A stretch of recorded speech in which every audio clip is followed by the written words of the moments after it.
Country. We're joined now by Emmanuel Reinert. He's Executive Director at Senlis Council, which is an international policy think tank, and was recently in Afghanistan as recently as something like 3 weeks ago. You've heard the President's message there, effectively the UK deploying some 1,000 more troops. One of the ministers today saying that many of the British allies who are there, some of their helicopters might as well be parked up on European airport tarmac, effectively saying there's not enough out there as far as boots on the ground are concerned. Do you agree with that?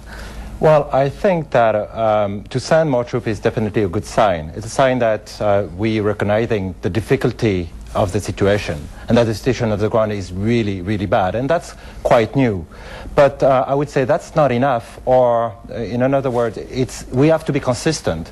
So it's very good to send more troops, but also we have to stop policy which are making enemies in Afghanistan and which make us lose friends. So which are which policies? Well, first of all, it just started 2 weeks ago, but crop eradication, poppy crop eradication has started. He has actually added violence to an already extremely tense situation. It's a fact that we didn't tackle the poverty crisis, I would say even the starvation crisis, the hunger crisis, which is striking southern Afghanistan, and it's been the case for over 2 years now. So really, we have to be consistent. Yes, we have to send more troops to tackle the core group of the Al-Qaeda-like Taliban, but we also have to make friends with the local population and to make a difference. Let me ask you this question then. This is about winning hearts and minds, and to all intents and purposes, as far as I can tell, that's not happening in Afghanistan at the moment. Is this now too little, too late?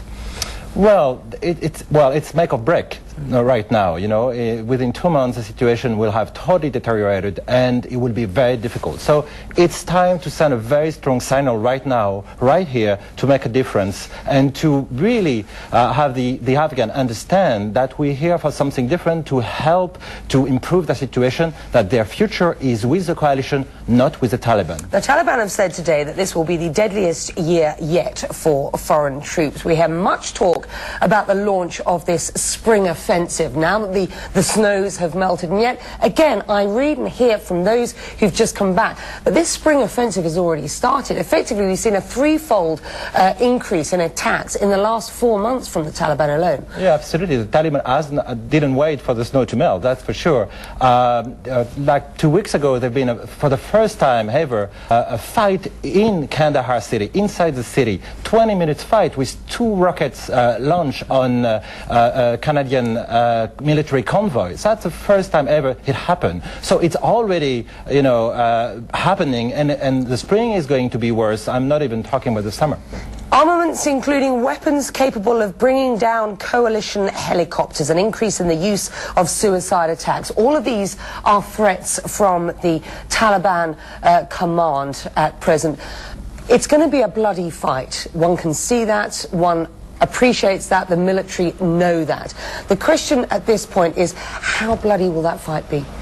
Well, we are going to, and it's very difficult for us to bring 1,000 more troops, and the UK is doing it. I think other NATO countries should do it as well, but obviously it's not going to happen. So it's very difficult for us. But for the Taliban to align 1,000 more fighters, it's really easy. And we make their job easy by not addressing the need of the local population. So indeed, we are going to have a spring of carnage in the next week if nothing is done to win the hearts and minds of the local population.